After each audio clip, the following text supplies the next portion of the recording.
আপনারা কোনোভাবেই ট্যাক্স যাতে ফাঁকি না দেন। একটা জিনিস খেয়াল রাখতে হবে, ট্যাক্স হচ্ছে জনগণের হক। কারণ এই ট্যাক্সটা জমা হয় ট্রেজারিতে, সরকারের খাজানসিতে, এবং সেই সরকারের টাকার মালিক দেশের 18 কোটি জনগণ। আপনি ট্যাক্স ফাঁকি দেওয়া মানে 18 কোটি জনগণকে ঠকিয়েছেন। একজন ব্যক্তিকে যদি আপনি ঠকান, তাহলে আপনার যখন বোধোদয় হয় যে আমি একটা ভুল করেছি, সেই ব্যক্তির কাছে গিয়ে আপনি ক্ষমা চাইতে পারেন।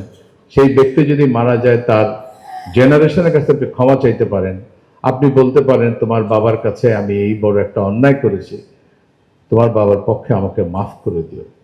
কিন্তু আপনি যখন দেশের 18 কোটি জনগণকে ঠকাবেন, কতজনের কাছে আপনি মাফ চাইবেন? এটা কিন্তু আপনি মাফ পাবেন না। তো সেই কারণেই বলছি, এটা আমাদের নৈতিক দায়িত্ব, আপনাদেরও দায়িত্ব, যে আইন আমরা করেছি, এই আইন কিন্তু জনগণ করেছে।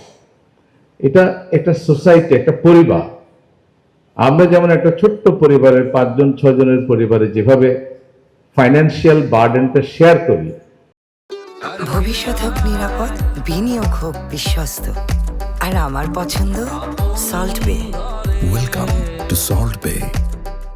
একটা রাষ্ট্র একটা বড় পরিবার, 18 কোটি মানুষের পরিবার, সেখানেও ফাইন্যান্সিয়াল বার্ডেনটা শেয়ার করার একটা ফান্ডামেন্টাল প্রিন্সিপাল আছে। সেটা হচ্ছে যার যতটুকু সামর্থ্য সে তত বেশি দিবে।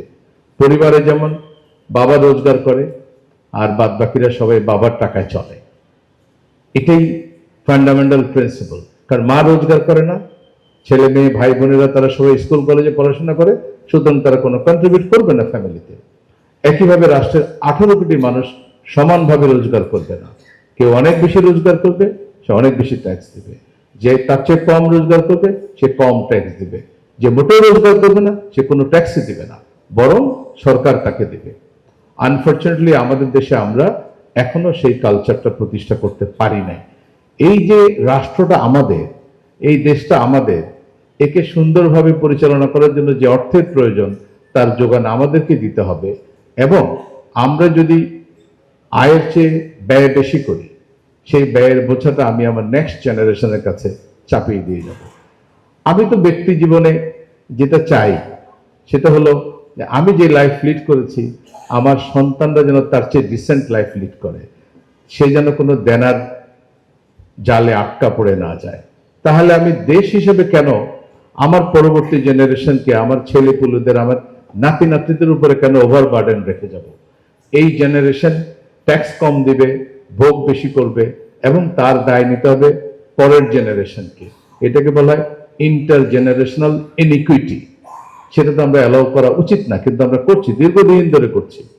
আমাদের 52-53 বছর ধরে আমাদের আয়ের চেয়ে ব্যয় বেশি। আমাদের ডোমেস্টিক ঋণ অথবা বিদেশি ঋণ দিয়ে আমরা এটাকে কভার করছি।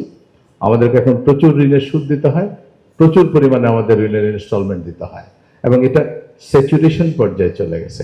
এখন আমাদেরকে চোখ রাঙিয়ে আমাদেরকে যারা ঋণ দিয়েছে, আমাদের যারা ডেভেলপমেন্ট পার্টনার, তাদের হুকুম মতো আমাদের অনেক পলিসি গ্রহণ করতে হয়। কারণ তারা ভয় পায় আমরা যদি এনাফ রেভিনিউ জেনারেট করতে না পারি, তাহলে তাদের ঋণ পরিশোধ করতে পারবো না।